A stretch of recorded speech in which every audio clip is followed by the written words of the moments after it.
There is an epidemic happening right now, and it's not some virus or some disease. The good news is it's not some incurable mystery.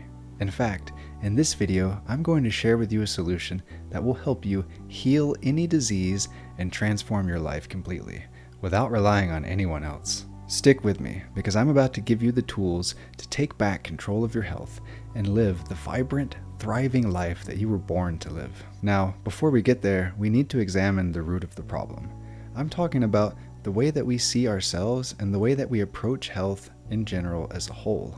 It's a long story, so stay tuned and stay focused. I promise you, it will be worth your time. Nobody wants to take responsibility for their own health. They look to doctors and science to tell them what they should or shouldn't be eating, doing, or thinking about. Many people might even have firm beliefs themselves about health, but when push comes to shove and they are stricken with some disease or illness, they run like everyone else into the waiting arms of doctors. Maybe that sounds like a normal situation to you, not really a problem. After all, doctors are the ones that cure illness and disease, right? I'm about to show you how you can be your own doctor, how you can take back responsibility for your health, and why the vast majority of people don't need a doctor at all. First, let's consider how medical science has never once in its entire existence touched upon the root of all disease. It has only ever been focused on the symptoms, the consequences. There are many reasons for this, the primary one today being that doctors need sick people as much as sick people need doctors. The percentage of sick to healthy people is greater today than ever before. So what exactly has this science done? It has improved disease. The results speak for themselves. Just take a look around. If you look at the vast majority of animals living in their natural habitats, you see very little sickness. However, we humans, who consider ourselves the highest form of evolution on this planet, we cannot deal with our own ailments. The answer to our problems lies within. Let's uncover it together. My name is Michael, and I've been working with people as a transformational coach and shamanic facilitator since 2014. I have helped people manage terminal illnesses, mental health disorders, and all manner of disease. There is a common thread that runs through all types of disease and illness, and it's what I want to talk about today in this video. Let's begin by breaking apart one of the great lies of this age. That is, the human as this frail creature. We walk this earth burdened by a story we've told ourselves, that we are delicate, fragile creatures, easily broken by hardship. According to this myth, our bodies are weak, susceptible to the smallest injuries or illnesses, unable to withstand the forces of nature without constant protection. Our minds, too, are cast as brittle, crumbling under stress and unable to endure trauma. We are seen as needing protection from a world much too harsh for our tender forms and brittle spirits. But this story is a lie. We walk this earth not as brittle beings teetering on the edge of survival, but as the culmination of countless generations of adaptation, endurance, and triumph. Our physical bodies are extremely robust and adaptable, as is clear when you witness humans living at basically all the various conditions present on this planet, from frozen tundras to hot desert wastelands. In truth, we are forged from the same iron will and tenacity that has seen our ancestors survive ice ages, natural disasters, and unthinkable hardships. We are creatures that have outwitted predators, crossed oceans on fragile rafts, and shaped the very landscape to our needs. The truth is that the human being is powerful. Our bodies and minds will overcome a great number of obstacles on the quest to survive, even thrive. Our natural state is health, strength, vitality, endurance, creativity. These are the natural qualities of a human being. The only reason they may seem elusive to some of us is due to the way that we are living. Our lifestyles are actively preventing these qualities from emerging, actively suppressing them. If we change our lifestyles as much as we can back to the way it was, for the vast stretches of time over which we evolved, then these qualities will emerge again. This is why the vast majority of us don't need doctors at all. If our natural state is health and vitality, then we simply need to return to our natural state. The doctor very often interferes with this process because the medical science that is being used is flawed. Let's try an example. You go to the doctor because of a skin rash. It's probably nothing, but you want to be sure anyway. You go in, he gives you a pill or a cream, and then you go about your life. The rash gets marginally better, but you visit the doctor a couple more times because it seems to be a little bit persistent. Eventually it goes away, but it comes back every few weeks or every few months, and when it does, you just use the cream again and it goes away. Everything's all good, right? Wrong. The skin rash was serving as a notice that something is wrong. It could be something that's missing from your environment, or something that is present in your environment. It could be something that you're eating, or it could just be the way that you're living your life. Whatever it is, the dis-ease, the skin rash in this case, was serving as a giant red flag that something needs to change, that your body's systems that are maintaining health and vitality are not functioning optimally. If you turn to a pill or a cream to remove the symptom, the red flag, without actually doing anything to address the root cause of the disease, then you place yourself in a precarious situation. Most people just want to get on with their lives. They want to live them the way that they want to live them. Just give me a pill and let me get back to work. I'm busy. Many may even acknowledge that an illness arose because of decisions that they made in their life, and they will commit to making a change, at least as long as the symptoms are present. The pain, the suffering, the cancer, the nausea. Then, once the symptoms are gone, removed by medical science, they proceed to forget and resume living their life the way they were living it before. The symptoms are a critical part of the feedback mechanism of a healthy individual. We need the symptoms to show us how to live a healthy, radiant life. And this is why modern medicine and medical science is flawed, at least as it concerns chronic conditions and overall health. It only ever treats or is concerned with the symptoms, not the root cause of the disease. Beyond flawed, it is actually dangerous. Chronic conditions represent about 70% of the deaths worldwide, and in most developed countries, 80% of the healthcare budget is spent on managing chronic conditions. Cardiovascular disease, diabetes, obesity, mental health disorders, these are entirely preventable in the vast majority of cases, but not if we're only treating the symptoms and therefore masking the underlying processes that are happening to make the disease arise in the first place. Of course, sick people need doctors. But let's not forget that doctors need sick people just as much. And here lies the problem. Globally, healthcare represents a $12 trillion a year industry. The United States alone represents $4 trillion of this total. That's 33% of the global healthcare expenditure. So this must mean the US is the healthiest country on the planet, right? Wrong again. The US consistently ranks in the highest among all those diseases we said before. This, of course, makes perfect sense when we consider that modern medicine is only concerned with treating symptoms. By treating the symptoms, we ensure a steady supply of patients for doctors and a steady supply of money for the global monstrosity that is modern medicine and the pharmaceutical megacorporations. Let's look at mental health disorders specifically for a moment. Depression and anxiety disorders. These affect around 20% of the population of the United States annually. How can someone with depression ever hope to truly heal it, to move beyond it, if the only help they ever receive is a treatment of the symptom? Not happy? Here's a pill. Take it and go be happy. Just like in the commercials.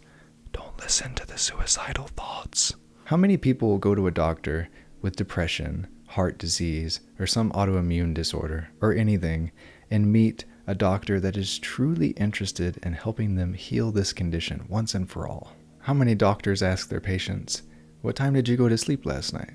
How was your sleep? What time did you wake up this morning? How many walks do you go on? How much water do you drink? What's your screen time? How much fast food do you eat? How much sugar do you eat?" Unfortunately, most doctors don't receive the proper education. According to Gilbert Ling, a groundbreaking cell physiologist, true scientific progress comes from challenging accepted dogmas and rethinking the very foundations of biology. He claimed that at least 50% of the knowledge in medical science is wrong. I want people to understand that what we're dealing with is the most insane conglomeration of wealth and power that human beings have ever conceived of in the entirety of human history. These pharmaceutical megacorporations, have media outlets and politicians in their pockets. They will not go quietly, not by a long shot. And we're dealing with a situation where every year, more and more medical doctors are graduating with hundreds of thousands of dollars in debt, and the only real knowledge they have is how to prescribe pharmaceutical products to their patients in an effort to treat the symptoms. Remember, we're talking about the treatment of chronic conditions specifically. Acute disorders, trauma, surgery, doctors are great for that. But considering that 80% of all money spent in healthcare is spent on the treatment of chronic conditions, let's just focus there. Let's consider the conditions under which most medical research is practiced. Some cells are removed from an animal, examined directly under intense artificial lighting, and tested with isolated compounds. This sounds completely analogous to nature, right? A rat placed in a cage inside a laboratory with intense artificial lighting, surrounded by similar cages. Are these experiments on animals, conducted under unnatural and abusive conditions, truly advancing our understanding of human health? As one of Earth's most intelligent species, shouldn't we already know what's good for us? In a 1981 study, medical researchers at the College of Virginia conducted an experiment on monkeys. They tranquilized them, pried their eyes open with clamps, and then shined a 2500-watt xenon lamp into their fully dilated eyes for 16 minutes. This light had high levels of UV radiation, and this type of lamp is used to mimic sunlight. The monkeys' retinas were obviously damaged, so the researchers concluded that UV light can cause retinal damage in laboratory animals. Except, what could actually be concluded from this experiment? How could any of this information be useful to humans in any way whatsoever? Our pupils normally constrict, letting in less light when we're exposed to such an intense light. At least, when we're not tranquilized, they do. And even better, we close our eyes. Under what circumstances would a human being ever be staring directly at the sun with fully opened eyes, fully dilated pupils for 16 minutes straight? They might as well have set the monkeys on fire and then concluded, our research suggests that in laboratory animals, heat is extremely dangerous. Thanks, guys. This research and other research like it is why you are told you must wear sunglasses that block UV light. You must wear sunscreen when you go out into the sun to block the UV light. The sun is dangerous. UV light from the sun is dangerous. You must wear protection. Don't you remember the monkeys? This, however, makes much more sense when you consider the empire that modern medicine and these pharmaceutical megacorporations are constructing for us. In fact, UV light has a vast array of health benefits to human beings. Obviously, we evolved under natural sunlight for millions of years. Okay, I told you at the beginning of the video that we would talk about how to heal any disease, and we will, I promise. It was important first to paint the full picture though. Otherwise, you'll just watch the next video about how a glass of wine a day is good for health. Pour yourself a tall one, pat yourself on the back for doing a good job and living a healthy life. This is a long story, so let's stay focused. For the last several 100 million years, the Earth has spun around its axis at a rate of once every 24 hours, giving us a day and night cycle. The exact cycle depends on where you live and what time of year it is, but here in Costa Rica it means 12 hours of light and 12 hours of night. We humans evolved over millions of years, with this 24-hour cycle going on the entire time. For the entirety of this timeless saga of human evolution, save the last 140 years, we were chained to this day and night cycle.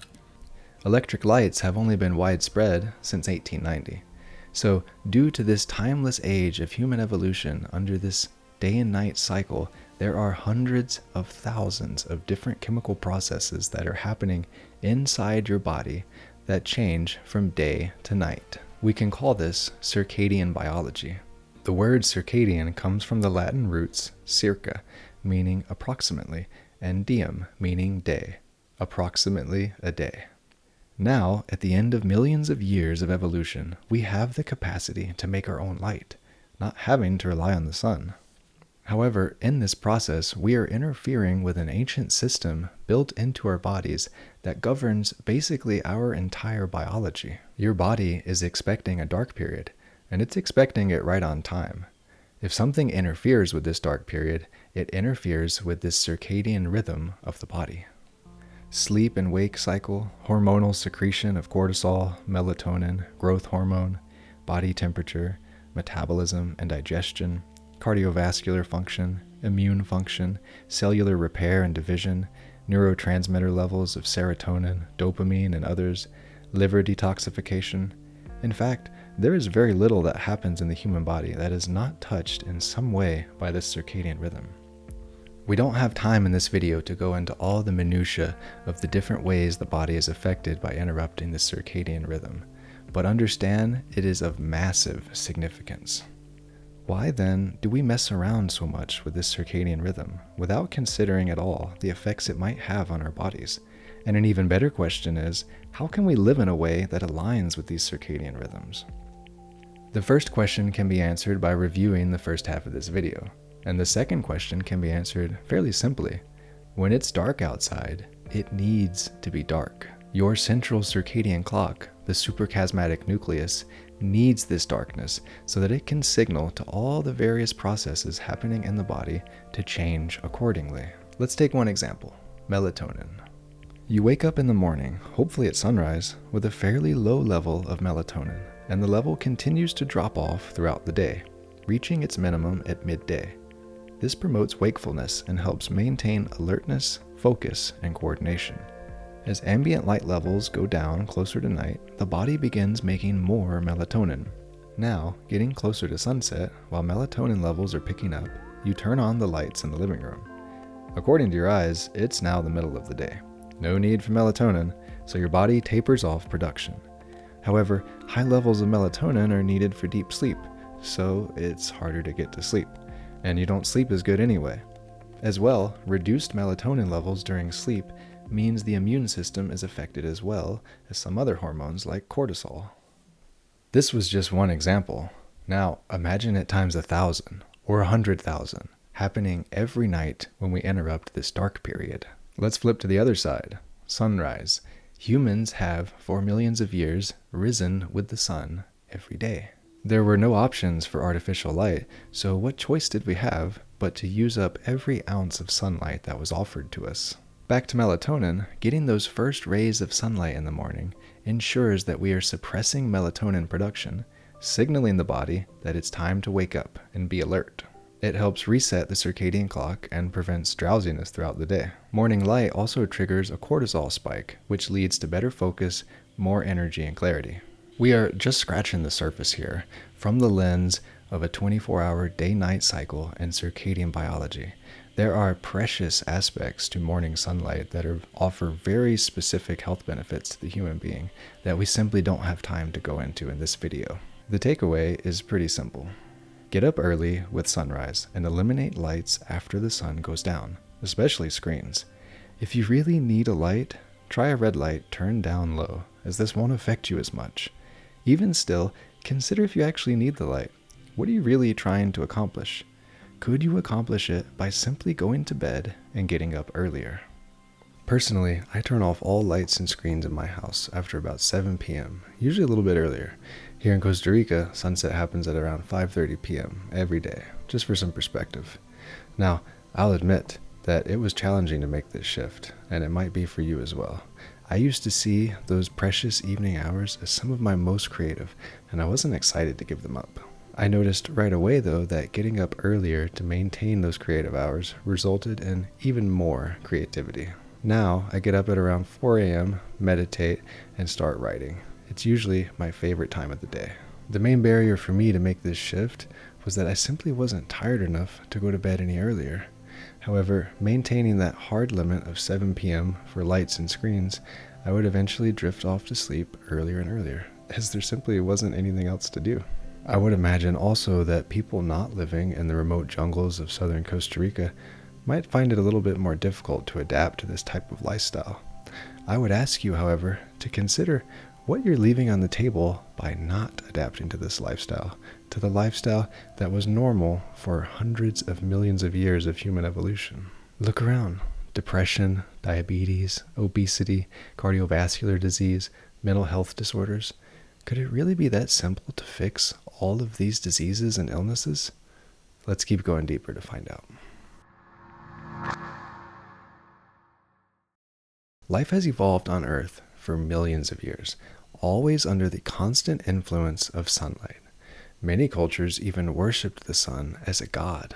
Somewhat recently, however, this god has turned dangerous and malicious. At least, this is what modern medicine would have you believe. Go to your eye doctor, and they tell you to make sure your sunglasses protect you from UV light. Go to your skin doctor, they'll tell you to take extreme caution in direct sunlight, to make sure you wear sunscreen always. And if you ask why, well, there's study after study that supposedly confirms that UV light is dangerous to humans. Do you remember the monkeys? The sun produces UV radiation as part of its full spectrum sunlight, the same type of UV radiation that the 2500 watt xenon lamp shone into those fully dilated, pried open monkey eyes for 16 minutes. What else could possibly be concluded from this study except that UV light is dangerous? A similar study in 1993 placed albino hairless mice in cages and irradiated their entire bodies uniformly with UV radiation. After radiating them regularly for a while, they waited to see if they would develop skin cancer. And guess what? They developed skin cancer. This is pretty conclusive evidence that humans are pretty fucked up. Can you imagine a more pointless study, seemingly devised by a child who enjoyed burning ants with a magnifying glass? What possible useful information can this study offer to the human race? If this study isn't fucked up enough by itself, consider that it's often cited as a reason for why UV light is harmful to humans. Where are the studies that drowned mice in water to prove that water is also harmful to humans? It is critical to understand that light is a nutrient, just like vitamins and minerals. And just like vitamins and minerals, there are optimal levels for optimal health. As well, there are dangerously low and deadly high levels. Let's look at selenium for an example. We need 55 micrograms per day for most people, and this is extremely critical to health that we receive it every single day. But at 400 micrograms, it starts to become toxic to the body. We need to think of UV light in this same way. First, UV is just a part of the full spectrum of light the sun is bathing us in constantly. We won't go into the infrared, visible light, and other portions of the spectrum here, but know that each has its own benefits to health, and help explain why the full spectrum is so critical to human health. We evolved under full spectrum sunlight. UV in particular, though, begs for more detail, especially considering the war being raged against it. UV light plays a crucial role in health, activating vitamin D synthesis, which is necessary for calcium absorption and supporting mineral balance. It lowers blood pressure, enhances heart efficiency, improves EKG readings, and benefits individuals with atherosclerosis by reducing cholesterol levels. UV light may assist in weight loss by stimulating the thyroid gland, boosting metabolism, and breaking down cholesterol. It is also an effective treatment for psoriasis and increases sex hormone levels, with studies showing significant boosts in male hormones, underscoring its broad physiological impact. These are just some of the benefits of UV light that have shown up in studies recently. I'll leave it to you to locate them if you're interested in reading more. They're not hard to find. More importantly, it makes sense. We evolved in natural sunlight, so obviously it would be healthy for human beings. We need UV light every single day. There really should be a recommended daily allowance for UV light, just as there is for other vitamins and minerals. Most people are chronically deprived of UV light. Let's think about it. On the average day, people spend the vast majority of their time indoors. Windows let most light through, but they don't let any UV light through. Then, when people go outside, it's just quickly walking to the next building they're going inside of. Not enough time to get the UV light they need. In addition, if they ever find themselves outside for longer stretches of time when they could get the UV light they need, they put on sunscreen, sunglasses, or extra clothing and hats to block out the UV light. Many people are walking around getting essentially no UV at all. Now we arrive at the fun part, where you start to ask yourself, why are all the doctors telling you that UV light is dangerous, considering the numerous studies that prove UV light is beneficial to human beings? This on top of the very obvious evolutionary aspects, considering humans evolved over millions of years in natural sunlight. As an example, it is proven that vitamin D can help assist in skin cancer as well as prevent skin cancer. The way that you make vitamin D is by sunlight, which causes skin cancer supposedly. There's something going on here, and it's not pretty. I'll leave you to develop your own theories. The bottom line is, get outside. Take off your sunglasses, throw out your sunscreen, and get some sun as much as you can every day. If you can get something done outside, then don't do it inside.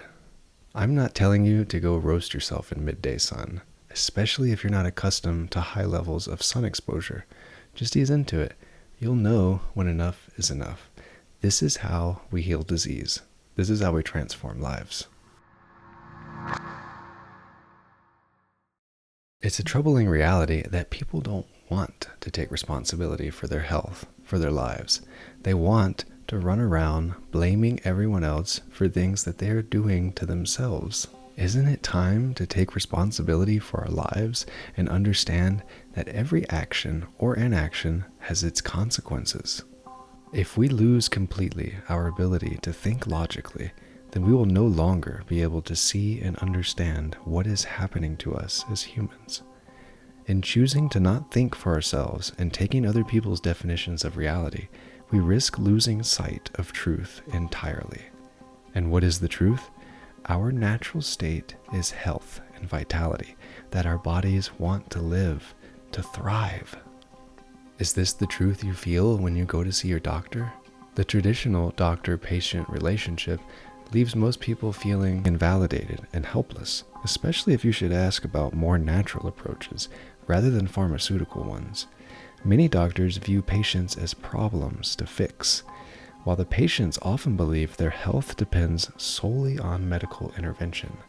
This dynamic perpetuates a sense of dependency and reinforces the patient's sense that something is wrong with them that only a doctor can fix.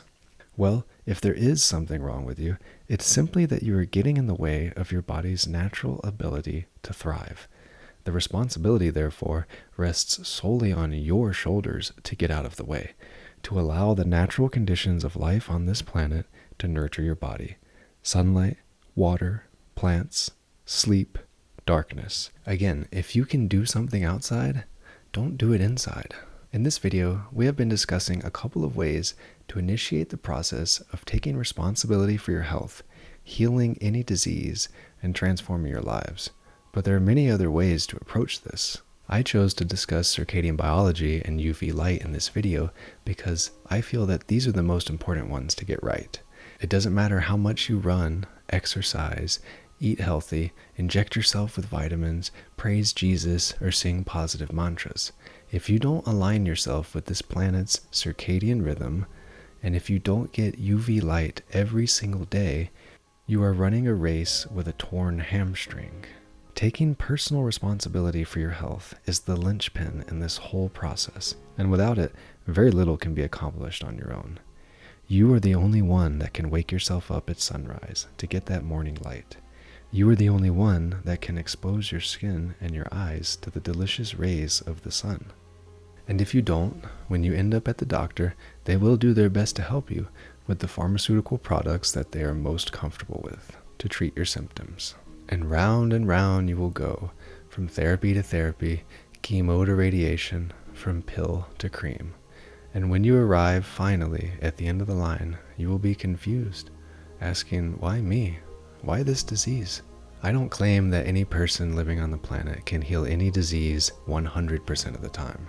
For many people, depending on where they live, their history of trauma, the way that they live their lives, any genetic predispositions, and the specific disease itself, Lifestyle transformation might not be enough. This is the other part of accepting personal responsibility.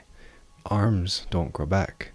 You can't always undo a lifetime of ignoring your body's signals, running from doctor to doctor, taking whatever pill or cream that they give you.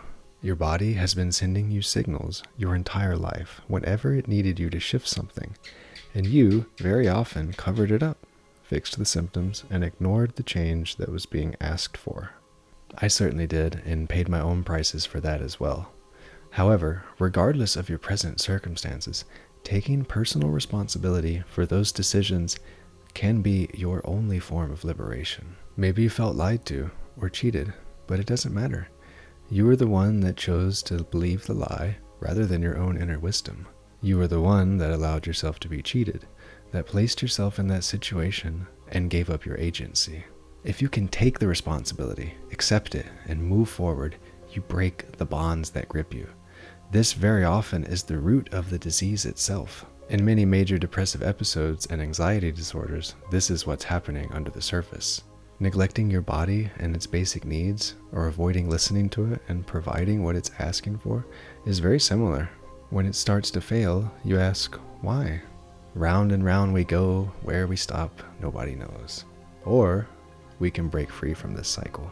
We can decide right now to take responsibility for all of our actions or inactions and all of the consequences that followed. Being thus liberated from being a victim, we empower ourselves to transform ourselves. History repeats itself, but only as a trend, only when we walk blindly. It doesn't have to. You can decide in this moment to walk differently, to act differently, to live differently. This is the beginning of how you can heal any disease, of how you can transform your life. Thank you for taking this journey with me. If you like this video and want to see more like it, please subscribe to my channel. Feel free to leave a comment or question below, or a suggestion for future content.